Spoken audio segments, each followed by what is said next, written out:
Former Duke mathematics professor Dr. Darren Beattie is here to discuss the near-miss crisis in American aviation. Plus, Congressman Andy Biggs is running for governor of Arizona. He joins me in moments to make his case as his front-runner status solidifies. Also, Elon Musk's X has big ambitions to be a finance application. We'll discuss what's on the horizon for the platform. Plus, MAGA is invading the Grammys. Will they call it an insurrection? Sounds like a good time. All next on the Matt Gaetz Show. Let's do this.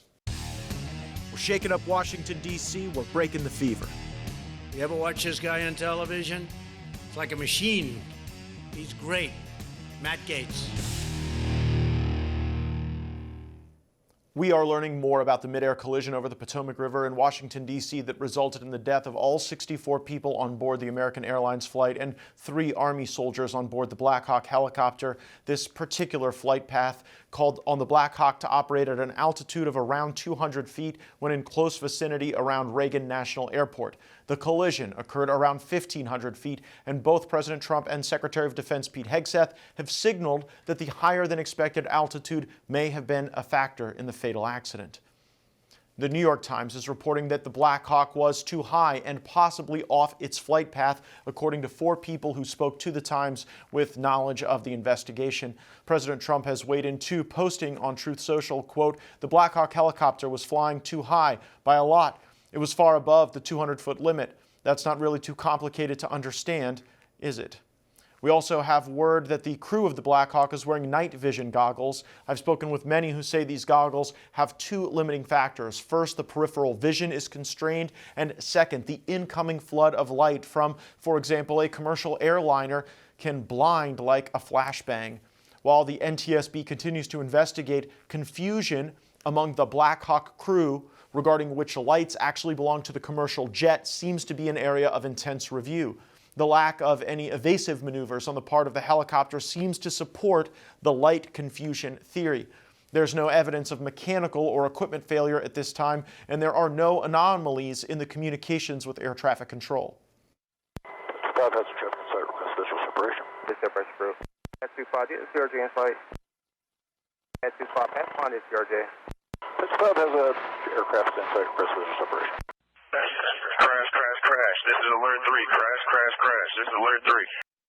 Reports have emerged that on the day prior to the fatal collision, a different jet had to maneuver around a military helicopter near Reagan Airport. This incident is likely to be examined to determine if there are any connections or underlying issues related to air traffic control or flight operations in the area.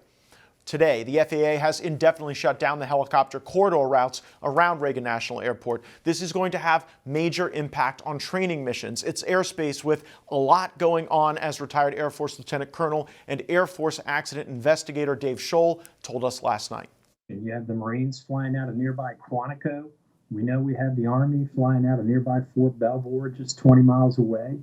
You have Andrews Air Force Base and Bowling Air Force Base, and the choppers flying in and out of there, shuttling people from the Pentagon back and forth to the White House and the Capitol. So there's quite a bit of aviation going on in that airspace. I'll stress again, even if the FAA's challenges didn't cause this collision, those challenges still exist nonetheless, and we're going to talk about them on the program extensively this evening. The New York Post is reporting that the FAA had a recent diversity push to hire people with psychiatric disabilities, including severe intellectual disabilities. Should that really be the goal of the FAA? President Trump doesn't think so. Planes circle a lot, and they circle because the people bringing them down, these people that have to be very, very smart, and it's not based on anything other than the brain. We need the smartest people. We need both psychologically smart and just brilliant, period.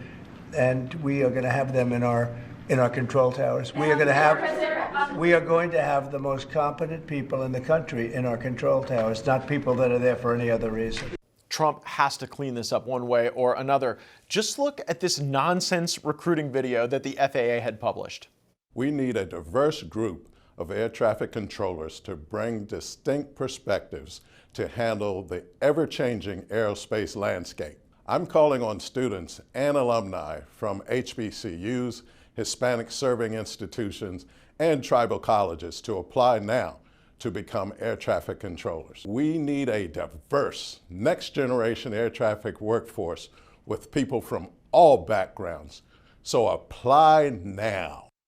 How absurd does that look? Like, do you really care whether or not the air traffic controllers have enough graduates from tribal colleges? Or do you just want the planes to take off and land? This tragedy evokes memories of past aviation incidents in the Washington, D.C. area. Notably, in 1982, Air Florida Flight 90 crashed into the 14th Street Bridge. It plunged into the Potomac River shortly after takeoff, resulting in 78 fatalities. Both of these incidents underscore the critical importance of stringent aviation safety protocols in congested airspace around our nation's capital. In the coming days, we'll learn more about the victims of this crash, the people who perished. I think about the first responders who had to spend so many of the last several hours pulling bodies out of this freezing cold water, diving into the plane, taking off the seatbelts.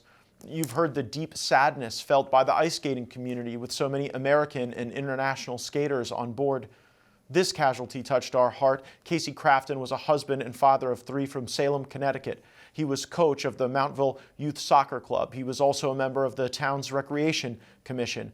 In a statement, the Little League said, "Our small town is heartbroken by a devastating tragedy involving one of our beloved Little League members. The Crafton family, deeply involved in all things Salem, have suffered an unimaginable loss. Our hearts are with all of those affected, whether they be family members or community members. Something like this doesn't happen without cascading tragedy.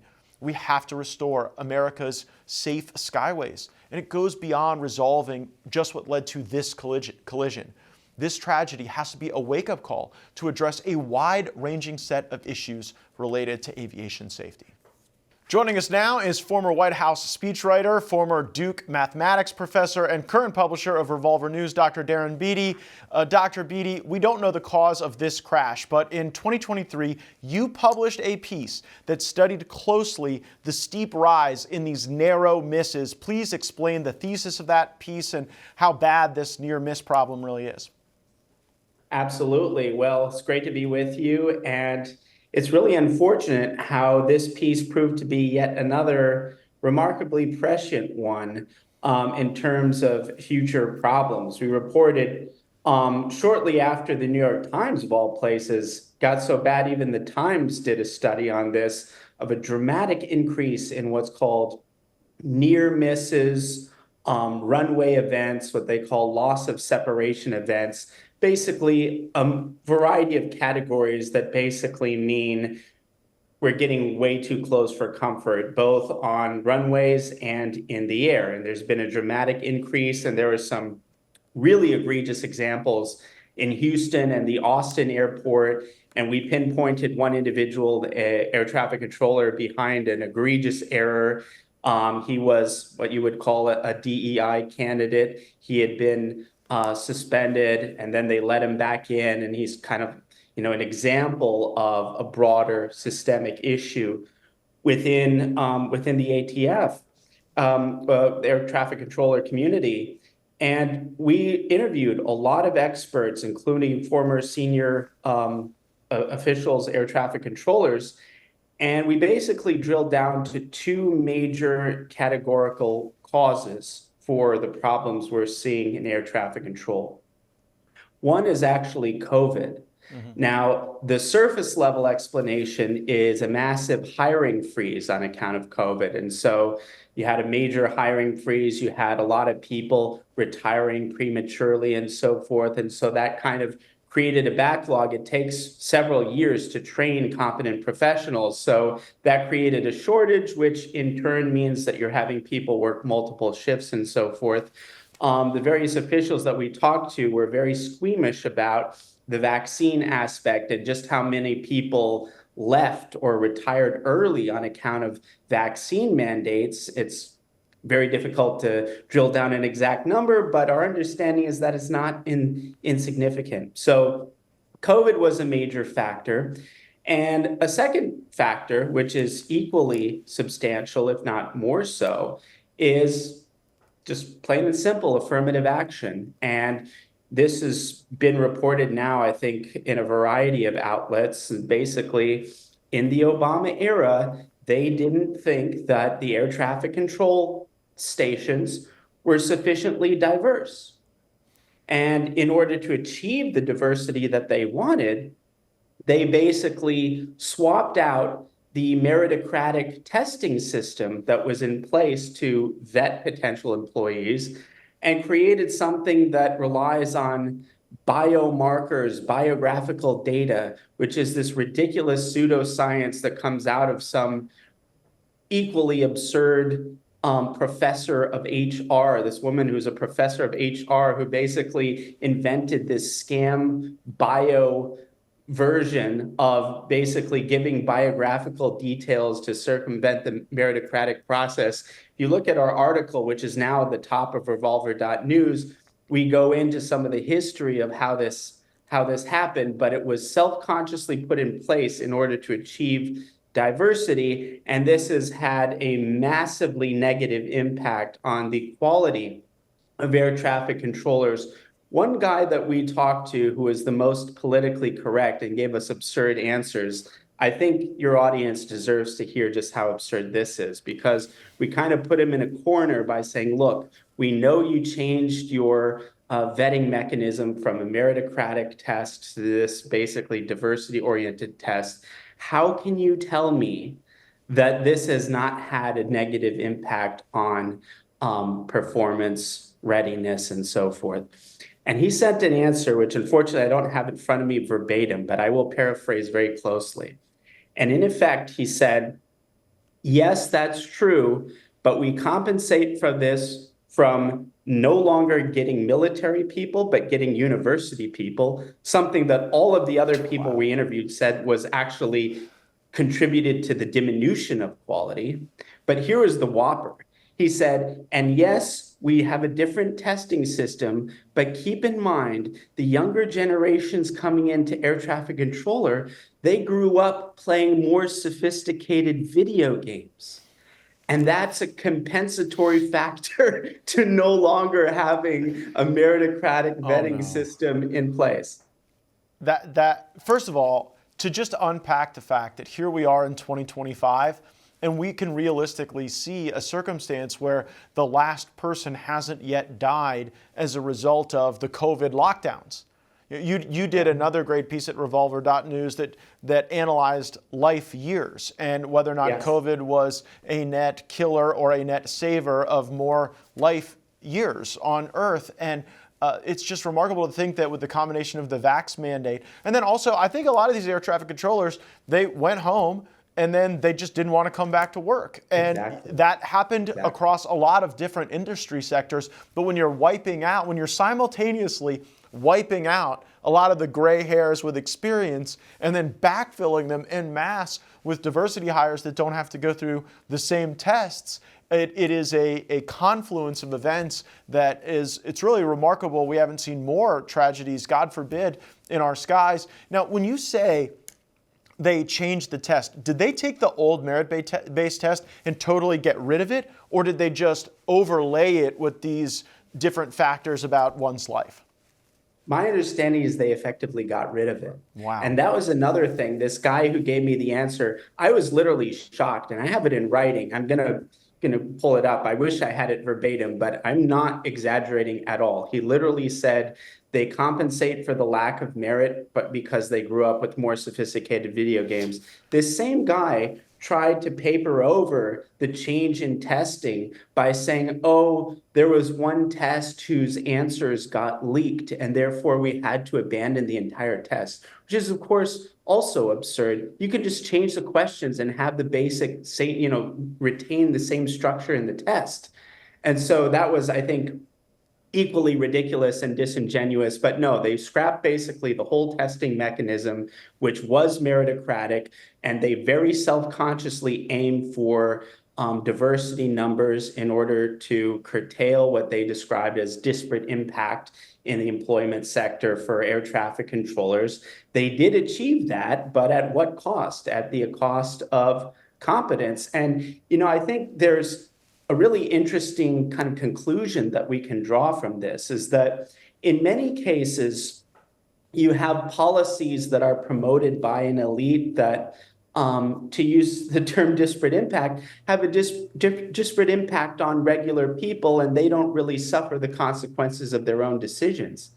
I find this particular case in terms of the air traffic control interesting because it creates dangers and negative externalities from which the wealthy and elite can't actually escape, even on their private jets. They're still subject to the same air traffic control personnel. And so it's one of those examples that I think shows not even necessarily the hypocrisy, but the ideological insanity that they would subject themselves to this heightened danger on account of this misguided, fanatical mission to achieve diversity at the expense of merit and at the expense of safety in American people. It is so self-defeating, and I wonder whether or not Trump's sweeping executive orders will restore the very merit-based testing that you've described, or will there have to be follow-on actions taken at the FAA, at the Department of Transportation, to really anchor the mission of those initial tranche of executive orders? You know, it's a good question. I think Trump is going to hit it really strongly. I think in the first term, he even entertained the idea of privatizing a lot of these systems, which could be interesting. But in any case, unfortunately, even with the incredible momentum that Trump has brought to bear in these first few days, there's still going to be a lag effect. There's still going to be a delay in terms of getting the competent people. It takes a long time to train capable air traffic controllers. So we have a lot of catching up to do from Biden, and these failures go all the way back to Obama, who changed the testing. Well, there's a gestation period because they're there now. You have also covered the Department of Defense extensively. Seems like there's a real new air of transparency with Pete Hegseth. He has vowed transparency around this incident. Are you going to give him the benefit of the doubt on that? Yeah, I think he deserves the benefit of the doubt.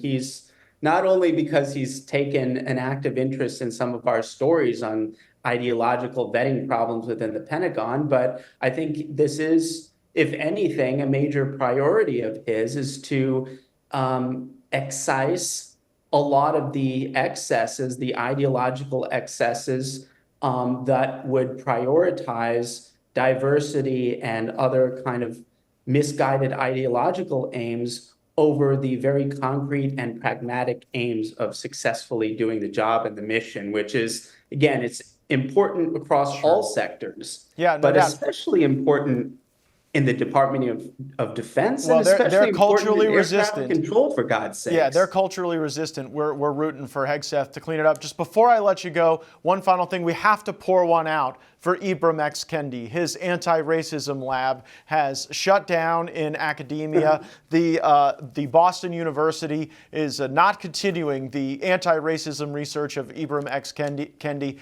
Will society survive this announcement?